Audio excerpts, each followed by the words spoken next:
Ang taon ay 2003. Ayon kay Renzi, ay naimbitahan ang kanilang grupo sa gagawing taunang festival sa isang probinsya.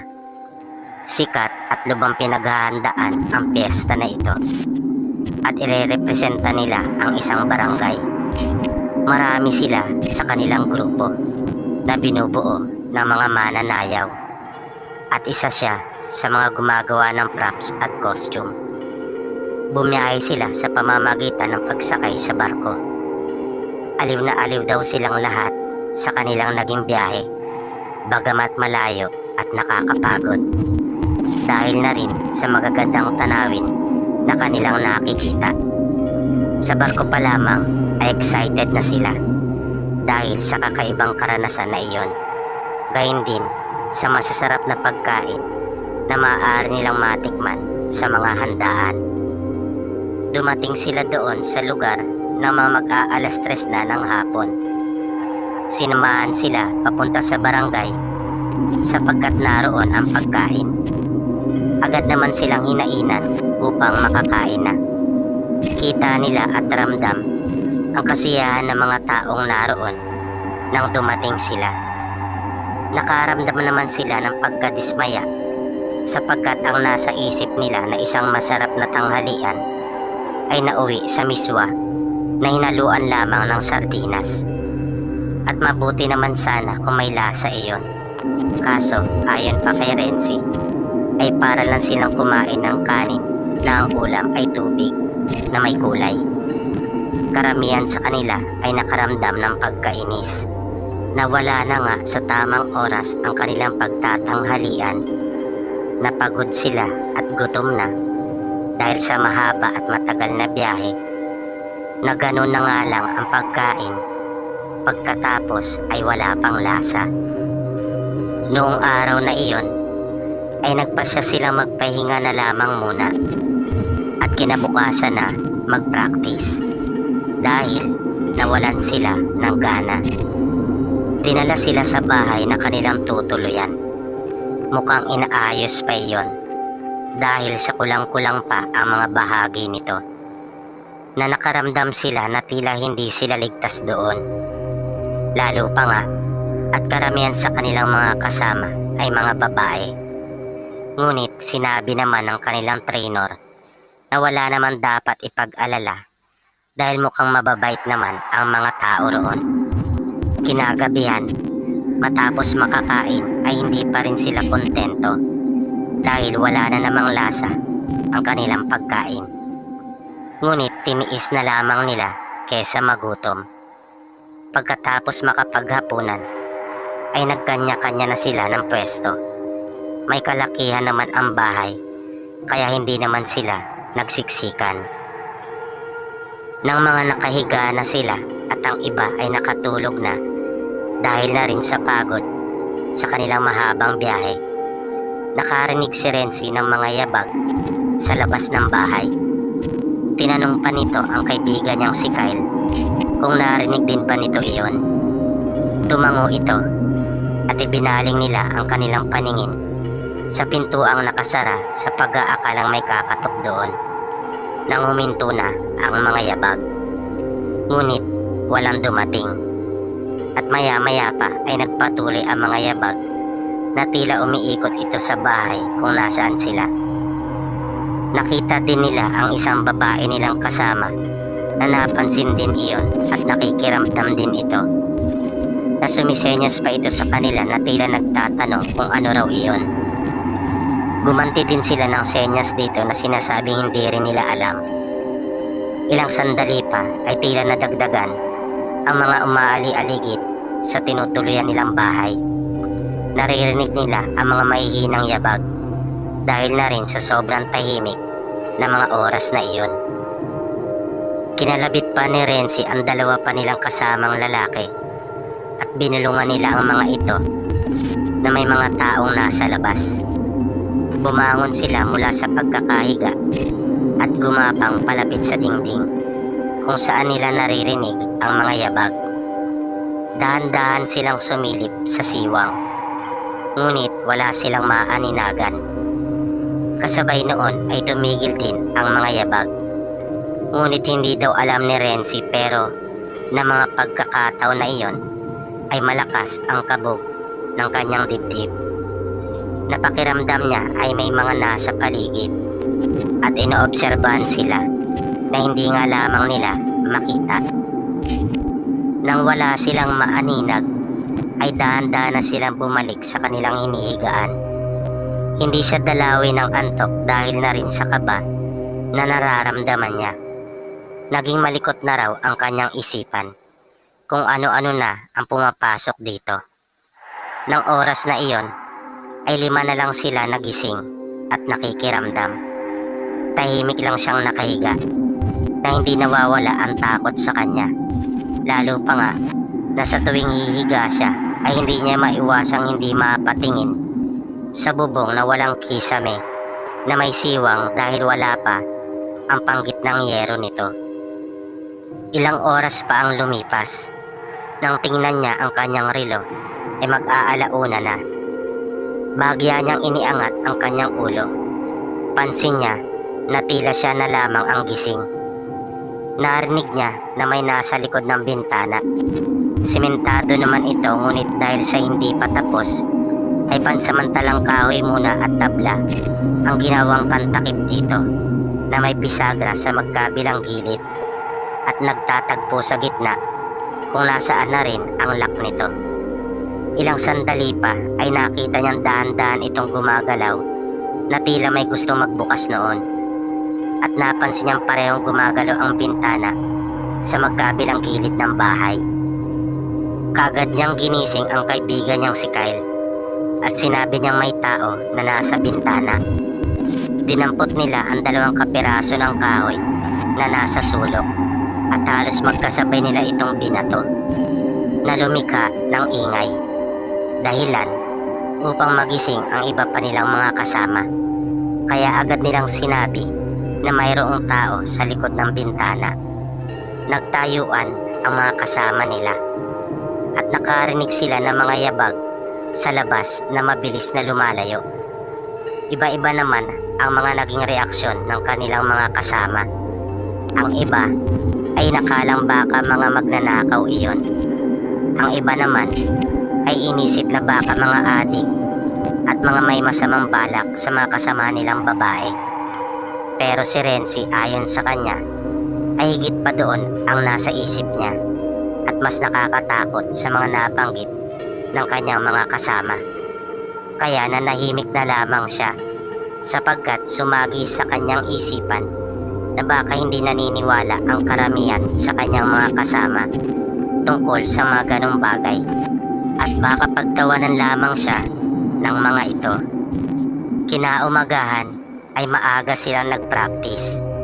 Matapos makapag-ensayo ay nag-request sila sa barangay na kung maaari ay bigyan sila ng tanod na pwede magbantay sa kanila.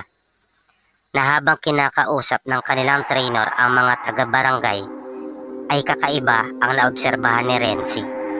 Nakikita niya nagkakatinginan ang mga ito na ang mga mata ay tila nangungusap at nagkakaintindihan sila. Matapos iyon ay nagtanghalian na silang lahat na tulad ng dati ay wala pa ring lasa ang inihaing pagkain sa kanila. Nalubanang ipinagtaka ni Renzi at ng ilang kaibigan nito. Noong una, naisip nila na matabang lang marahil talaga ang timplada nung nagluto. Sa ikalawang pagkakataon, ay naisip naman nila na dahil sariwa ang mga isda at pagkain doon, kaya marahil hindi na nilalagyan ng asin ng mga ito ang kanilang mga pagkain. Ngunit sa pagkakataon na iyon, ay iba na ang nasa isip nila na nakapagdulot sa kanila iyon ng matinding takot. Nag-ensayo pa sila noong hapon, ngunit ilang ulit lang ay tumigil na sila sapagkat ayaw naman nilang mapagod dahil kinabukasan ay ang aktwal na pagtatanghal na nila sa parada at fiesta at dumarami na ang taong nakapaligid sa kanila na nanonood at kita nila na aliw ang mga ito. na kulang na nga lang sabihin na halos literal nang naglalaway sa kanila. Kaya tumigil na sila at mabilis nang nilisan at tinungo ang bahay na kanilang tinutuluyan.